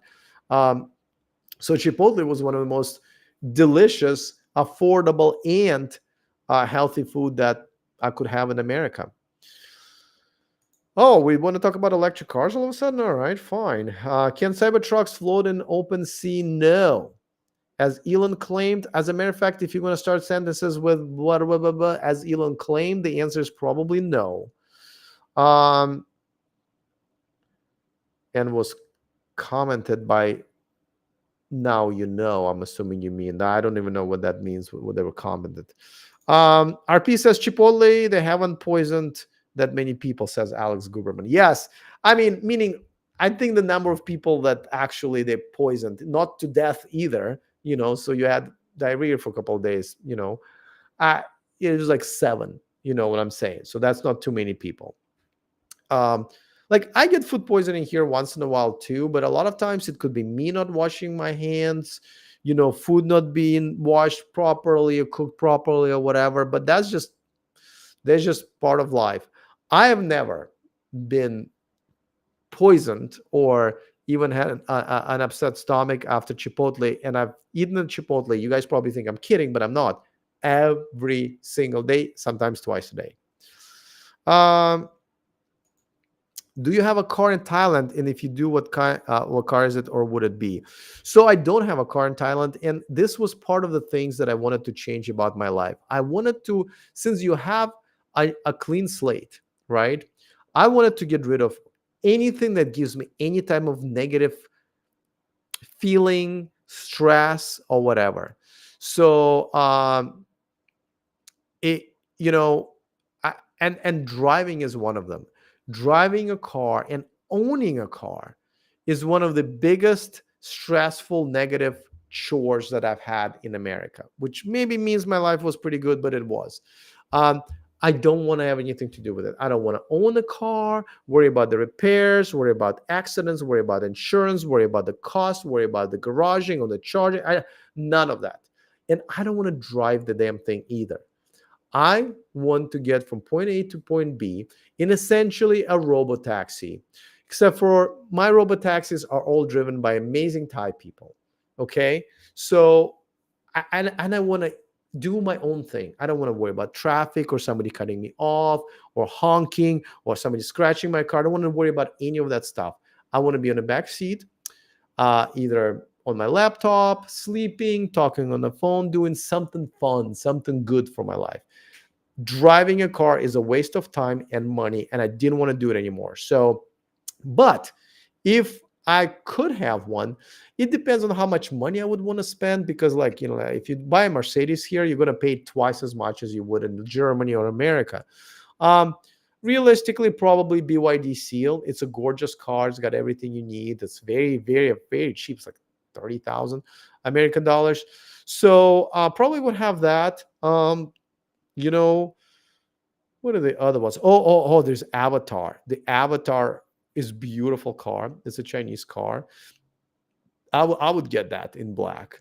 Yeah, so quite a few of them. I mean, we have a lot of Chinese cars you guys never ever heard of or really never paid attention to, because they're not going to be available in America anytime soon. But uh, it there's quite a few. But I don't want to have one. Does that make sense?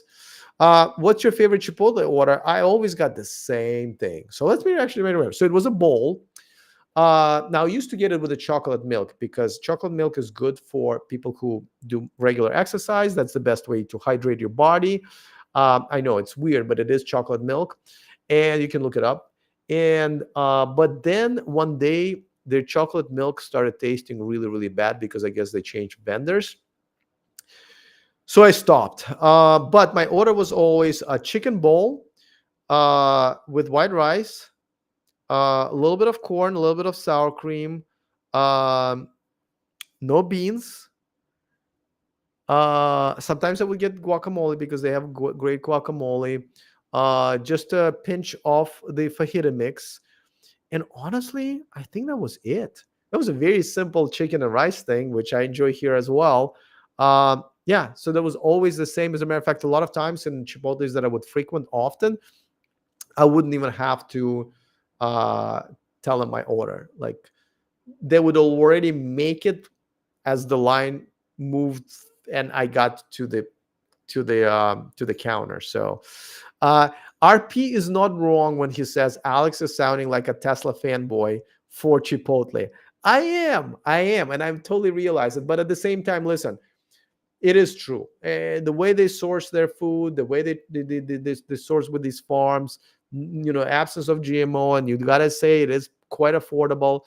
Most of the time, the service is great. I've always enjoyed the ambience and the music at their restaurants. So, yeah, except for they don't have a lunatic for their CEO. So that's a big difference. Steve disagrees with me, says driving is one of the best things in life. Not in my life.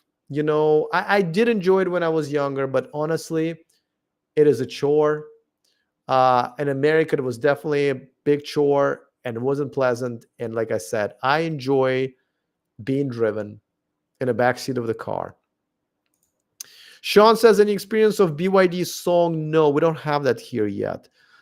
Thinking of getting it for my daughter. We only have 3. We have BYD Auto 3, which is essentially like a Model Y, only better. Seal, which is like Model 3, only better. And we have a Dolphin, which is a compact. Think of it as like a Nissan Leaf type of a car. So there are 3 right now.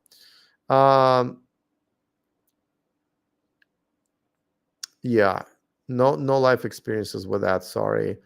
Whatever makes you happy, especially the small things. I think I'm lucky, but I did work on this as well. Little things do make me happy. Like, I think that's how you have to be if you want a happy life, right? Because big things, in your life, your career, your relationships, your health, you have some control over it, but you have the least control over those, right? You can be the healthiest guy ever and still get cancer. You can be in a wonderful relationship and treat your wife amazingly well, and she can still cheat on you, right?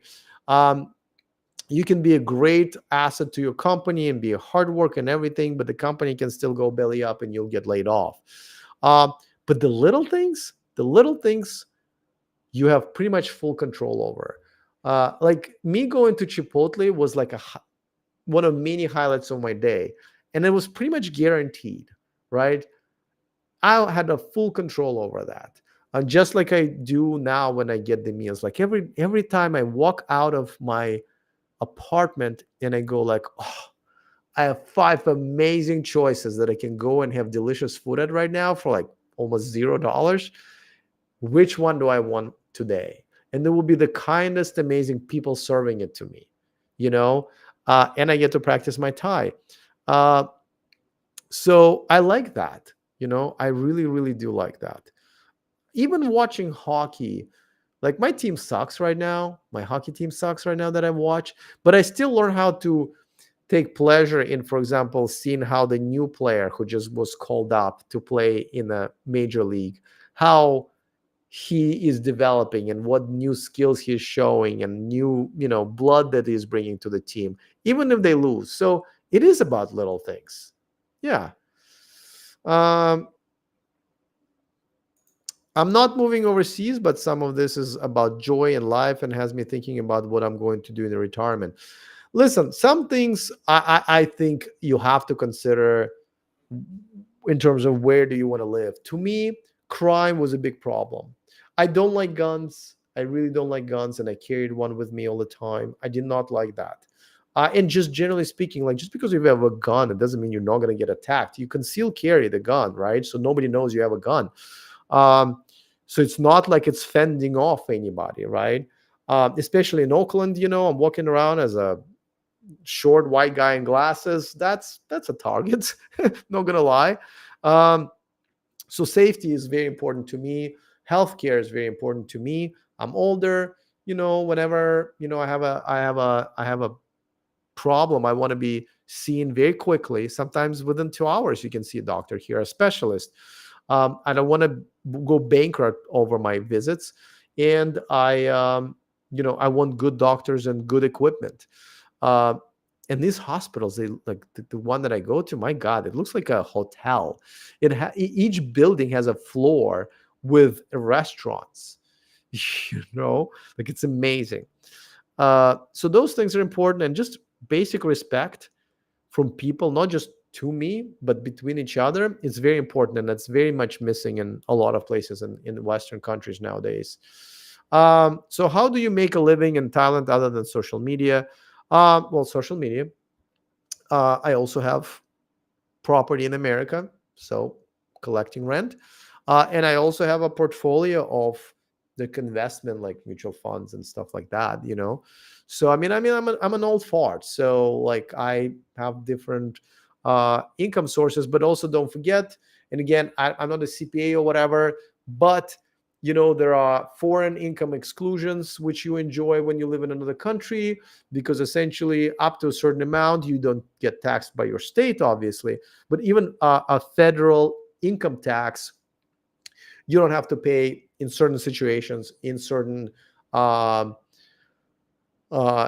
up to a certain amount, in the certain way how you get paid. Okay, so you can enjoy that. And also, like I said, I never say no to myself here on anything. And I don't think I can spend more than $3,000 a month here, honestly. And there's nothing else that I want to spend money on. Maybe travel in addition to that, but like daily life, $3,000 a month on everything. So a living here is very affordable. So I end up actually never spending, not that I ever have, I never spend all the money I make. Um, you must be really boring to stream Tesla earnings. To stream Tesla earnings, get to out of here. I don't get it, Peter. I don't get what you just said. Uh, and then you said, very nice message there, Peter. You must be really boring to stream Tesla earnings. Get to Okay, I don't understand. Okay, all right. You listen. With that said, I think I'm gonna go. Oh, it's past 3 o'clock, guys. I've been streaming for almost 2 hours. In 30 seconds is gonna be 2 hours. My throat is gonna kill me tomorrow. Um, yes, I do have to find the new. So you guys are all welcome to um, tell me what you think another name for the passport bro would be.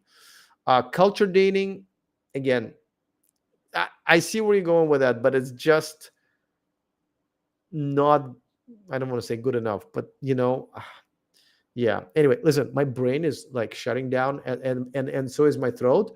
As a matter of fact, I don't even know how bad my throat is because I did take Tylenol before this. So, all right, guys, it was fun talking to you. This is always fun. This is one of my best parts of my week. Thanks for hanging out with me. Let's do this again as we always do next Wednesday. It's about 1 a.m. when I start, 1 a.m. Bangkok time. I believe it is like 11 a.m. California time. You figure it out. Anyway, gotta go. Have an awesome the rest of your day, and I will see you next week. And as always, remember to stay charged.